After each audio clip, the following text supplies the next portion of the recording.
The call came in at 6:47 on a Tuesday morning, and by 6:48 I was already doing the math on how bad this was going to be. Blown head gasket.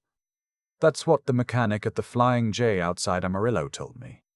He said it like he was sorry, like he personally had caused it. I'd been on the road for 31 days out of a planned 52, hauling refrigerated freight between Texas and Nevada, and now I was standing in a gravel lot watching steam rise off my hood while the sun came up orange over the flat horizon.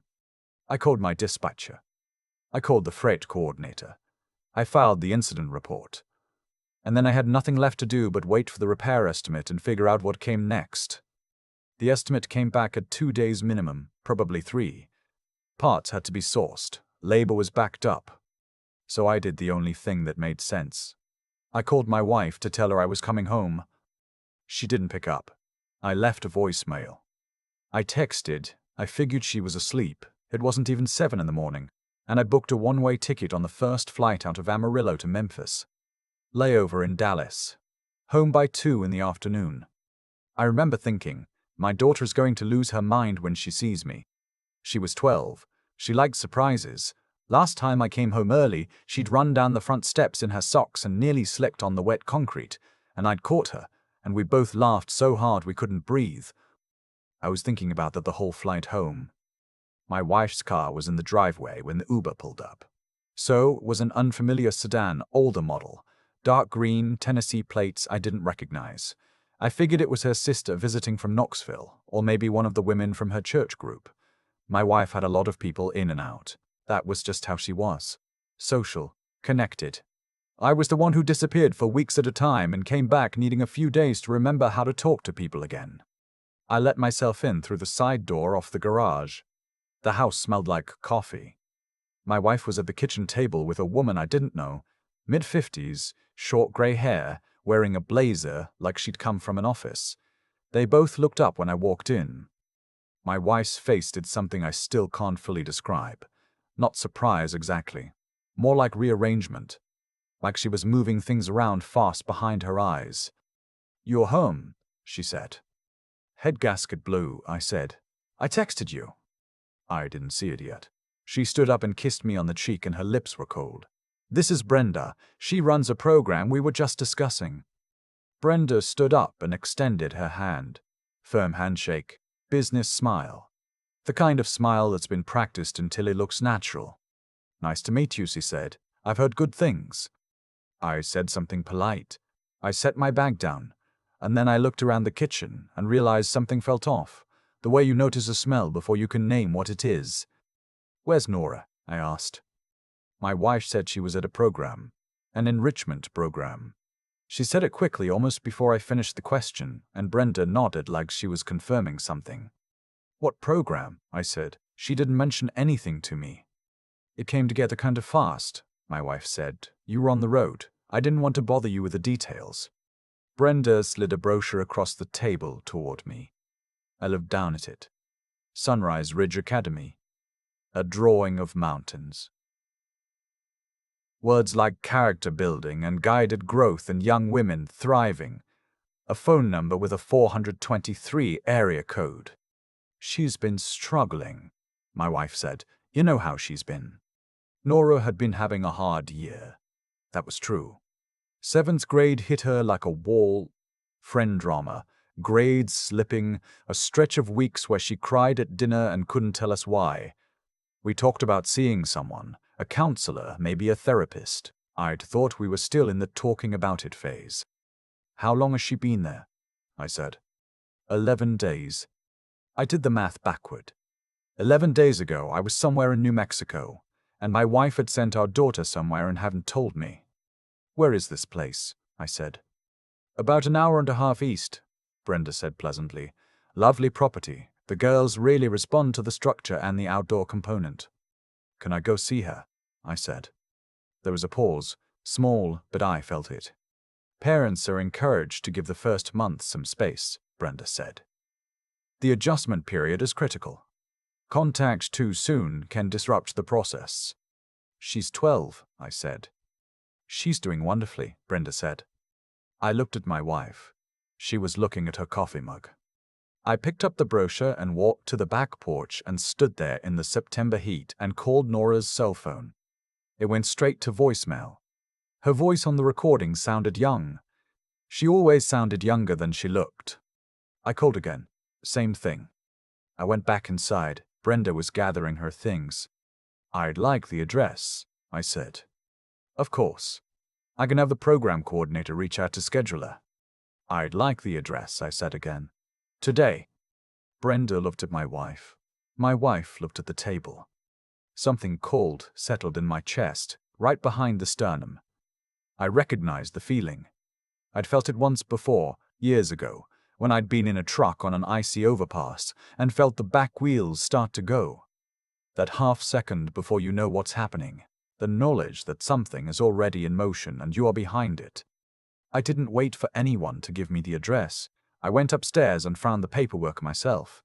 My wife kept a file folder in the top drawer of the nightstand. Insurance cards, school records, stuff like that. Sunrise Ridge Academy was in there. Intake forms, consent documentation, and something that stopped me cold on the second page. A referral agreement. My wife had been paid $300 for referring Nora to the program. She had referred our own daughter, and been compensated for it. I stood in our bedroom for a long moment with the papers in my hand. I could hear my wife moving around downstairs, the sound of Brenda's car starting in the driveway. I folded the papers, put them in my jacket pocket, and went downstairs, and I got in my truck, the one we kept at home, the small pickup, and I drove east. Sunrise Ridge Academy was down a county road so unmarked I almost missed the turn twice. The property was big. I'll give them that. Rolling hills, a pond, what looked like raised garden beds, along a sloped field. The main building was a converted farmhouse, white paint, black shutters, very deliberate, very pastoral. There was a gate with an intercom. I pressed the button. "This is a closed campus," the voice said. "Do you have an appointment?" "I'm here for my daughter," I said. "Nora." Long pause. "Sir, we require advance notice for family visits." "I'm her father," I said. "I'm here." Another pause. The gate didn't open. I sat there for 40 seconds and then I got out of the truck and pushed the gate myself. It wasn't locked. It just felt like it was supposed to be. I drove up the gravel lane and parked and got out, and a man in a polo shirt came off the porch fast. Late 30s, big through the shoulders, the kind of calm that's actually coiled. "Sir, you can't just." "Where's my daughter?" I said. "If you'll come inside and we can call the director." "I'm not going inside," I said. "I'm going to find my daughter." I started walking toward the outbuildings. He moved to cut me off. "I'm not a large man. I'm 5'10". I've been doing this job for 17 years and I'm 51 years old. But I've also spent a lot of years being the only person responsible for an 80,000-pound vehicle on a dark road at 2 in the morning, and something about that teaches you a particular kind of stillness. "You need to stop," he said. "Call the police if you want," I said. "I'll wait." He didn't call the police. He walked with me. We went past the main house, past what looked like a kitchen garden, and down a path that curved around a small hill. And then I heard it. The sound of someone digging. Rhythmic, slow. The sound of work. They were behind a low building, a storage shed really, working a plot of land that hadn't made it into any of the brochure photos. Hard-packed clay soil. Full afternoon sun. 5 girls in what looked like the same grey shorts and grey t-shirts, moving in a silence that felt imposed rather than chosen. I saw Nora before she saw me. She was at the far end of the row. Her hair was pulled back. She was thinner than she'd been a month ago. I could see it in her arms, in the way her shirt hung off her shoulders. She had dirt on her face and her lower lip was cracked at the corner, and there were shadows under her eyes that didn't belong there. "Nora," I said. She looked up, and I watched something happen in her face that I will carry for the rest of my life. First nothing, then recognition. Then something flooding in so fast she couldn't hold it. Relief and fear and hope, all arriving at the same moment. And she made a sound that wasn't quite words. And then she was running across the row and I was walking fast. And we met somewhere in the middle and she held on to me so hard my ribs hurt. "Dad," she said into my shoulder. "Dad," they said. "I'm here," I said. "It's okay." "They said you signed something," she said. "They said you and Mom both decided. They said I couldn't leave until the program was done. And that was 90 more days." "Nobody signed anything that means you have to stay here," I said. "They showed me papers," she said, "with your name on it." I thought about the referral agreement in my jacket pocket, about my wife's signature I'd seen at the bottom of the intake form, about the line that said, "Parent large guardian authorization," and the second signature line that had my name typed below it. But I hadn't signed anything. I'd been in New Mexico. I found out later that my wife had signed for me, had written my name on a document she had no authority to complete on her own. But right then, standing in that clay field, I didn't need the paperwork to tell me what I already knew. I took Nora's hand and turned back toward the path. The man in the polo shirt moved to block us. "Sir, the consent agreement stipulates." "Move," I said. "You don't have unilateral authority to remove." "She's my daughter," I said. "She's 12 years old. Move." He didn't move. He started talking about enrollment contracts and liability frameworks and the legal standing of residential program agreements. He had clearly said these words before. He had a script for this moment. I got out my phone and called 911. "I'm at Sunrise Ridge Academy on County Road 41, I said. "I need police here. I'm trying to retrieve my minor child and the staff are physically obstructing me." The man in the polo shirt went white. While I was still on the phone, Nora pulled on my sleeve. I looked down. "There's a girl here," she said quietly. "Lily." She stopped. "Not Lily. Her name's Reese. She's 10. She asked me if your dad could take me too." I looked at her for a moment. Then I looked back at the group of girls still standing frozen in the field, watching us. The smallest one, at the end of the row, hadn't moved. She was watching me the way animals watch you, when they're deciding whether to trust you. "Which one?" I said. Nora pointed. I walked back across the row. The man in the polo shirt said something I didn't register. I crouched down in front of the small girl. Dark eyes. Sunburned nose. A bruise on her forearm that was 3 or 4 days old, going yellow at the edges. "Is there someone I can call for you?" I said. She looked at the man in the polo shirt, then back at me. "My grandma," she said. "They won't let me call her." "What's her name?" She told me. I wrote it down on my phone. I stood up. "We're all going to go up to the main road and wait for the police," I said. Not to the man in the polo shirt. To the girls. All 5 of them put down their tools. 2 sheriff's deputies arrived 14 minutes later. Then a third car. Then a woman from Child Protective Services who must have been nearby because she pulled up while I was still giving my initial statement. I won't pretend I understood everything that happened in the next several hours. There was a lot of waiting. A lot of phone calls. The man in the polo shirt disappeared into the main building and a woman came out instead. The director, I assumed, calm and professional, trying to de-escalate in a way that would have worked on someone who hadn't just seen his 12-year-old daughter shoveling clay in 93-degree heat. What I knew was this. Nora was sitting in the back of my truck with the AC running and a bottle of water and a granola bar I'd found in the glove compartment, and she wasn't going back inside that building. CPS took statements from all 5 girls. They called parents. They noted the bruise on Reese's arm. They photographed the worksite, the sleeping quarters, the dietary logs. They found that the girls had been woken each morning at 5:30 for what the program called character conditioning, which was farm work, which was unpaid labor, which the organization had apparently been offsetting against the tuition fees as a vocational component. The program director, I learned, had been through 2 previous investigations in 2 different states. Both times the organization had simply reincorporated under a new name. They were very good at paperwork. The deputies asked me if I wanted to press any charges against the staff member who'd blocked my path. I said not right now. I said what I wanted was to take my daughter home. They let me go around 7 that evening. I drove home with Nora in the passenger seat, and the window cracked even though the AC was on, because she said she wanted to feel the air. We didn't talk much. I asked her if she was hungry. She said a little. We stopped at a Cracker Barrel outside of Bolivar, and she ate scrambled eggs and bacon and 2 biscuits, and drank 2 glasses of orange juice, and then looked at her plate for a while.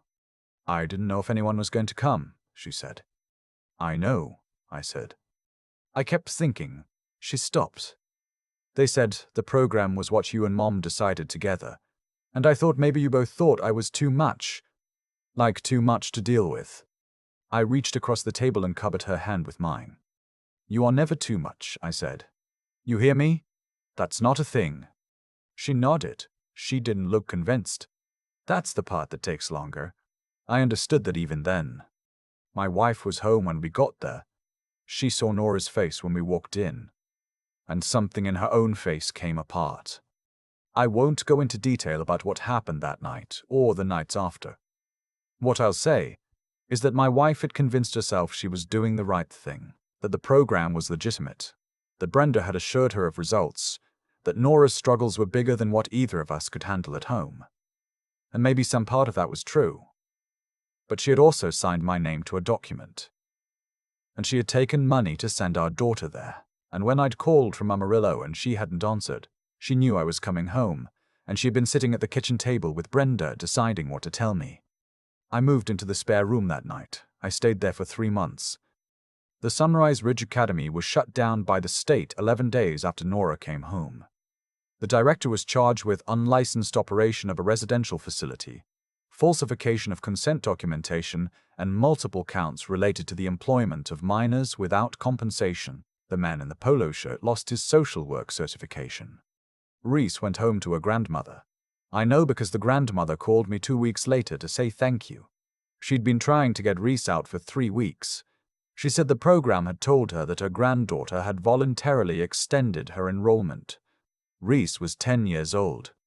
What made it possible for any of this to happen was a blown head gasket in Amarillo and a flight home I wasn't supposed to take for 3 more weeks.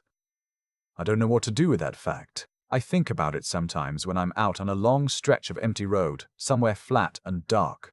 The kind of dark where you can see weather coming from 50 miles out. I think about how close it was, how easy it would have been to stay and wait for the parts, how Nora would have spent 90 more days in that field. She's doing better now. She sees a therapist every Thursday, a real one, a licensed one, someone who answers our questions and tells us her hours and never once asked us to sign something that said we couldn't visit. She's in 8th grade. She joined the school newspaper. A few weeks ago, she wrote a piece about youth residential programs and the gaps in state oversight, and the faculty advisor told me it was the best thing a student had submitted all year. She showed it to me over dinner on a Sunday. Her mom was there too. We're working on things. It's slow. There are nights that are harder than others, but Nora was sitting across the table from me with a printed copy of her article, pointing at a paragraph she was proud of, and I thought, that's why you get back in the truck. That's why you take the flight home. You do it for the moments you weren't supposed to be there for. I still think about the 40 seconds I sat at that gate before I pushed it open myself. 40 seconds isn't long, but when you're on the other side of a locked gate and your daughter is somewhere behind it, and someone on an intercom is telling you about policies on advance notice and closed campuses, 40 seconds feels like a decision you'll have to live with forever. I could have driven back. I could have called the lawyer first, waited, done it the right way, the careful way. A part of me was already constructing the reasons to slow down. I pushed the gate anyway. I've thought a lot about what it actually takes to do something like that. To override every instinct toward caution and just move. It's not rage. Rage makes you sloppy. It wasn't even courage in any dramatic sense. What it was, I think, was clarity, knowing the difference between what was technically permitted and what was right. Those two things had come apart completely the moment I saw my daughter's name on a referral agreement my wife had been paid to sign. And once they come apart like that, you can't unknow it. You either act on what you know or you find reasons not to. Nora spent 11 days in that place believing I had chosen to send her there. 11 days thinking that her father had looked at her struggles and decided the answer was to hand her to strangers in the middle of nowhere. That's the part I can't move past quickly. Not what the program did, that was bad enough, but the specific lie they told her. that her parents had agreed, that this was what family looked like. When I think about the kind of father I want to be, it comes down to that. Not the dramatic moment at the gate, not the confrontation in the field, but the ordinary grinding work of showing up in ways that make the lie impossible to believe in the first place. Nora should never have had a single second of doubt about whether I'd come for her. That doubt existed because I'd been gone long enough and absent enough that the gap was there to fill. What I know now is that integrity doesn't live in the big moments. It lives in the pattern of smaller ones that precede them. The calls home. The questions asked and actually waited for an answer. The attention paid before there's a crisis to respond to. Reese, the 10-year-old I found at the end of that row, didn't have anyone who'd build that pattern with her. She had a grandmother trying everything she could from the outside, and a system with enough holes in it that a child could disappear for weeks without anyone legally obligated to go looking. The program is closed now. The director is facing charges. But I know the structure that made it possible. The legal gray zones, the consent loopholes, the language of healing wrapped around something that was its opposite. That structure still exists. It will keep existing until more people learn to read it clearly and refuse to be slowed down by it. Nora wrote about that in her school article. She used words I wouldn't have known how to find at her age. She has more of that kind of clarity than I gave her credit for. She had it even at the end of that clay row, exhausted and 8 pounds underweight, when she thought to ask me about the little girl at the far end. That's not something you teach a child. That's something they come into the world carrying. My job was just to make sure nobody took it from her.